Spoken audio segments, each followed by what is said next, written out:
Hello everyone and welcome to our exciting new project Fireside Cinema, which is all about celebrating and promoting independent film and drama. Each week we'll be sitting down with some of the best independent filmmakers, actors, writers, directors and producers that are working in short films, feature films, web series and documentaries. This series is all about helping you guys, aspiring artists, filmmakers that are out there and are looking to make an amazing project or looking to start working in the industry. These interviews are designed to give you the insight to do that. And today is our first ever episode and we're really excited, so we hope that you all enjoy it. Earlier today, Callan sat down with Dan Garber and Guido Cavaciuti to talk about their recent web series, One Life. Let's check it out. Do you ever wonder why we do this? Do what? Anything. Life. The app that I co-created stopped existing a long time ago. What we have now isn't an app, it's a religion. Something that controls people's lives and puts all the power in one man's hands. And maybe, just maybe, I'm not as comfortable as some people with calling myself God. So, Dan, Guido, thank you very much for being here today on our first episode. Really appreciate it. So, for those viewing, can you give a quick summary of what you're doing now and what your role is with the One Life web series, Dan? So I'm freelance director, and I was writer and director on One Life, and editor as well. Yeah, pretty much everything. Yeah. Yeah, so I work freelance as a camera assistant, and then ultimate goal is to be a big DP. So make my money camera assisting, and then in my free time shoot as much as possible. Some kind of commercial YouTube stuff, but mostly narrative, which is what I want to do. What did you do on One Life? What did I do on One Life? I was director of photography on One Life, and helped with the editing and colour grading. Yeah. People who want to do a web series, and there might be, duos out there that have the equipment and are like, oh, I could do something like that. Yeah. What would you say to people out there? Yeah. That's the thing. I mean, especially with camera gear and how digital's changed filmmaking and how it's changed your ability to go out and just shoot something.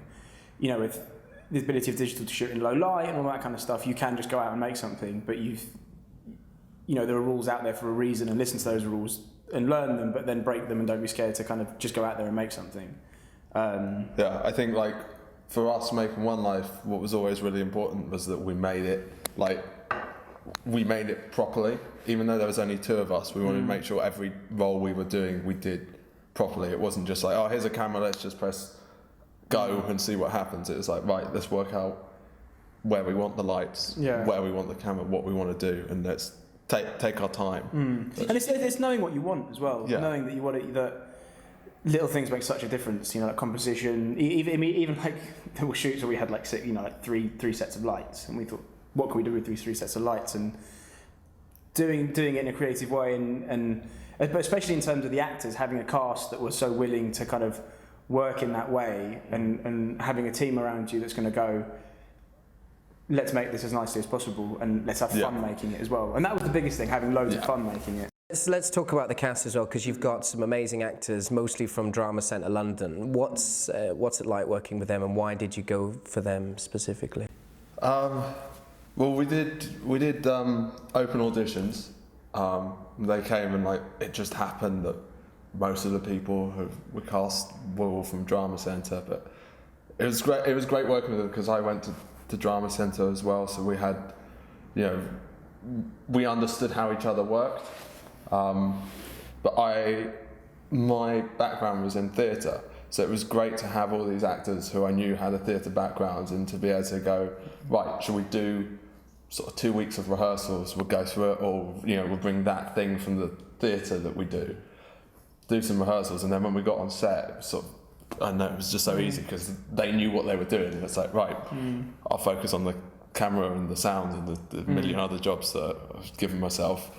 I know the actors know what they're doing because I took the time and worked with them. No, but you had a really nice rehearsal period as well. Yeah, that's what I mean. That was really important. And we had, I think we found a way of working where we hit a schedule, we'd sit down and we schedule everything, and we'd make sure we hit that schedule, but gave us enough time that we weren't panicking.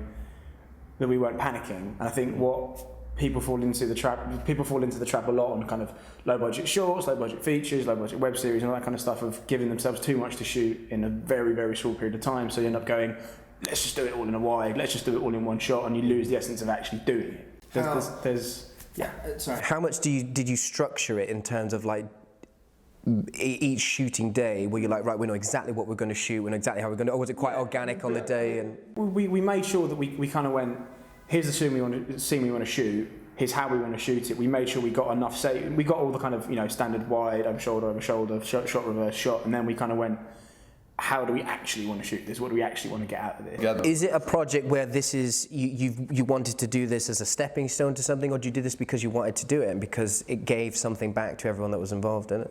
Well, it's a bit of both, really. Yeah. Like, I mean, we wanted to do it because A, we wanted to make something, but B, also go, here's what we can do with nothing. Here's what we can do with about as bare bones as you get.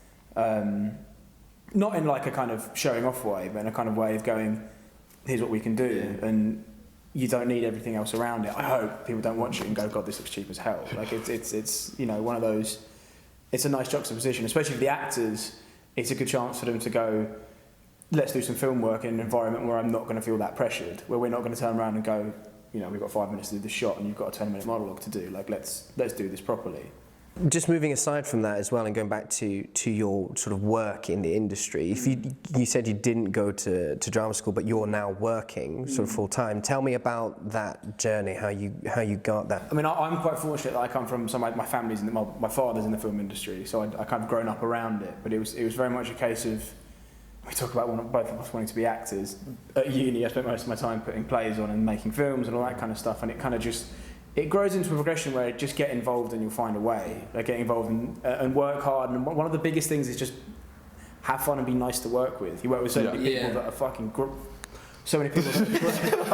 Let me start that again. You work with so many people who are really good at what they do, but they're just such a pain to work with. And you kind of go, you can't have an ego. Did you ever do like a running job or something? I know a lot of people use that. I mean, sort of like training and running and all that kind of stuff, and people get very high and mighty about it. You're getting lunches and coffees all day, but my big thing is that if you're gonna get lunches and coffees wrong, what else are you gonna get right? You've got to start somewhere. Yeah. And that's why cheaper cameras are great. Just go out and shoot something, but do it properly. What are the main costs involved with it? If you've already got the kits, I imagine, then that's a big part of it missing. I mean, it goes project by project, doesn't it? And I mean, for One Life specifically, it was very much going, here's what we've got, let's make something with that. Yeah. So, these are the locations we've got, these are the actors we've got. So much time was spent finding locations and finding.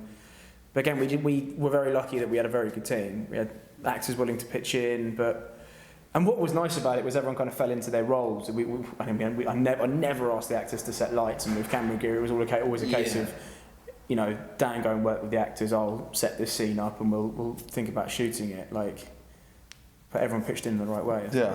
One thing for me as well, because sometimes when you see a short film, right, where young people have made it and you've got young actors playing roles that are quite mature roles, and it's a bit like, this is difficult for me to sort of get into the illusion here. But it worked really well with them being a sort of tech startup, and you can imagine 20-somethings doing that. Yeah, well, I guess that's the beauty of that subject kind of area, that it's such a young area of business, and it is mostly populated by people more or less our age who are doing some really cool stuff. Yeah, I think that was because I did a play ages ago, and I had again similar age cast, but they were all sort of playing roles which they were meant to be a lot older, and it was sort of like, after watching it, I was like, I don't want to do that anymore. I want to find a story where I'm actually telling the story with the right people, not trying to shoehorn people and say, you can pass for 35. Yeah. It's like, I want to tell it with the right people. So I suppose then to sort of summarize and do a sort of final question, it would be sort of, what would you say to our audience who are might be looking to do a web series or are wanting to make short films and new projects and things? What would you say to them, or sort of suggest that they do from a networking or production perspective? Or commit to it. Yeah. Be ready to put the hours in, and if you're passionate about it, just do it. Find a story that you really want to tell, know the limitations of what your gear is. I mean, one of our biggest regrets, I think, with One Life is not being able to make the world that much bigger, because we didn't have the budget to fill out an office. Like a big, have like Jasper walking out into a stream of photographers and all that kind of stuff. We had obviously had massive limits in that way, but then we approached it from a much more kind of personal point of view of characters rather than opening the world, which would have been nice to do, and know the limitations of what you have and kind of work with that, and don't be scared to kind of be a bit more arty with it. I think if you want to work with people, then they want to work with you. If you want people to work for you, then I think especially if you're doing it on a budget of nothing, and people won't have so much fun. But if you really want to collaborate and work as a team to tell us a story, then everyone.